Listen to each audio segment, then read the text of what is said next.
Assalamualaikum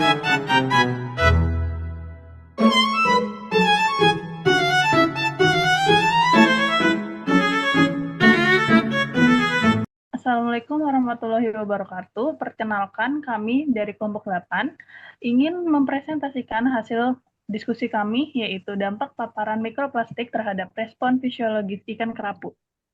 Perkenalkan, anggota dari kelompok 8 yaitu Dika Adi Prasetyo dengan NIM belakang 056, Kitna Cera Krisnamurti dengan NIM belakang 082, Ahmad Rizaldi dengan NIM 095, dan saya sendiri Hairunisa Aziza dengan NIM 068. Pertama-tama, pendahuluan. Mikroplastik merupakan pencemar global yang berasal dari pecahan plastik besar maupun mikrobutir industri. Setiap tahun, sekitar 8 juta ton plastik masuk ke laut dan membahayakan ekosistem perairan. Partikel ini mudah tertelan oleh organisme akuatik dan menimbulkan berbagai gangguan fisiologis. Ikan kerapu sebagai komoditas bernilai tinggi banyak terdeteksi mengandung mikroplastik dalam tubuhnya.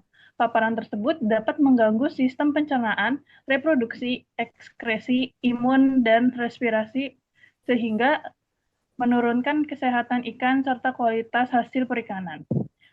Review ini bertujuan menganalisis dampak mikroplastik terhadap respon fisiologis ikan kerapu untuk mendukung pengelolaan lingkungan laut yang berkelanjutan. Selanjutnya, membahas hasil pembahasan.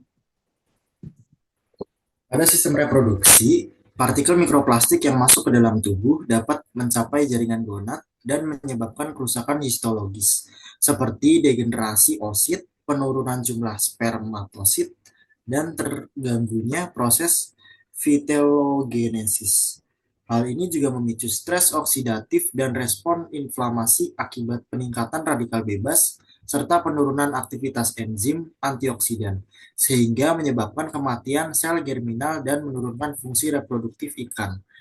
Mikroplastik berperan sebagai pengganggu endokrin karena kemampuannya mengikat senyawa kimia berbahaya seperti bisfenol A, ftalat, dan logam berat. Zat-zat ini dapat mengganggu keseimbangan hormon reproduksi, terutama estrogen dan testosteron. Hal tersebut berujung pada penurunan indeks gonadosomatik, berkurangnya jumlah sel telur matang, serta menurunnya kualitas gamet yang dihasilkan. Lalu pada sistem pencernaan, menimbulkan gangguan pada reseptor penciuman yang berperan penting dalam proses deteksi makanan. Gangguan tersebut berdampak terhadap efisiensi aktivitas makan ikan dan berpotensi mempercepat transfer mikroplastik dalam rantai makanan, yang ada akhirnya dapat berdampak pada organisme trofik yang lebih tinggi, termasuk manusia. Selain itu, mikroplastik dapat meningkatkan risiko kematian, menurut Astuti et al. 2019. Hal tersebut terjadi karena mikroplastik dapat menyumbat saluran pencernaan dan menghambat pergerakan ikan dalam mencari mangsa.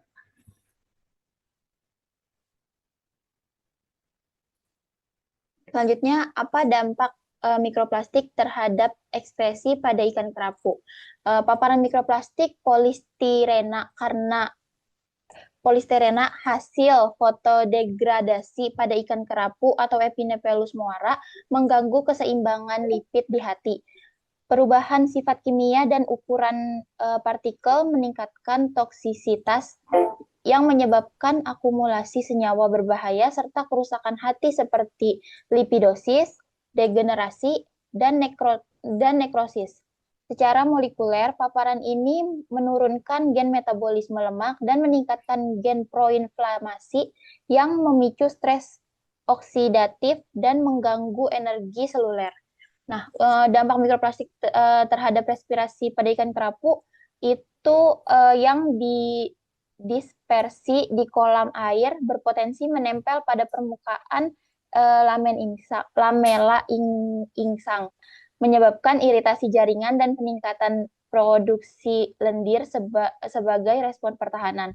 Partikel mikroplastik yang terhirup bersama air respirasi dapat menimbulkan abrasi atau kerusakan mekanis pada jaringan insang.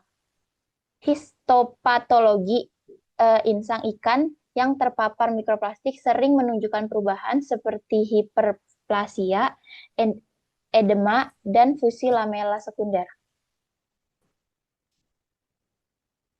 Nah, kemudian selain berdampak pada reproduksi, ekskresi, sistem pencernaan, dan respirasi, mikroplastik juga berdampak pada sistem imun. Paparan nanoplastik polistirena pada ikan kerapu dapat menembus pertahanan tubuh dan menumpuk di organ penting seperti limpa dan otak. Akibatnya, sel-sel mengalami kerusakan dan daya hidupnya menurun. Selain itu, nanoplastik polistirena menekan ekskresi gen-gen imun utama seperti TLR, IFN, dan IRF yang berfungsi dalam mengenali dan melawan virus. Kondisi ini membuat sistem imun ikan kerapu melemah sehingga infeksi virus seperti SGIV dan RGNNV lebih mudah menyerang dan menyebabkan kematian di ikan kerapu ini lebih cepat. Nah, kemudian penyelesaian masalahnya tuh gimana sih? Yang pertama itu melakukan pemantauan kontaminasi mikroplastik di habitat ikan kerapu untuk menjaga keberlanjutan sumber daya perikanan. Dan yang kedua, mengurangi penggunaan sampah plastik sekali pakai dan mengelola sampah plastik yang sudah dipakai. Kemudian yang terakhir itu memasang instalasi penyaring sampah di sungai untuk mencegah plastik masuk ke laut dan menyumbat ekosistem. Kesimpulan dari presentasi tadi ialah paparan mikroplastik pada ikan kerapu menyebabkan gangguan fisiologis pada sistem reproduksi, pencemaran, ekskresi, dan respirasi. Mikroplastik merusak jaringan dan fungsi organ vital, menurunkan efisiensi metabolisme serta daya tahan hidup ikan.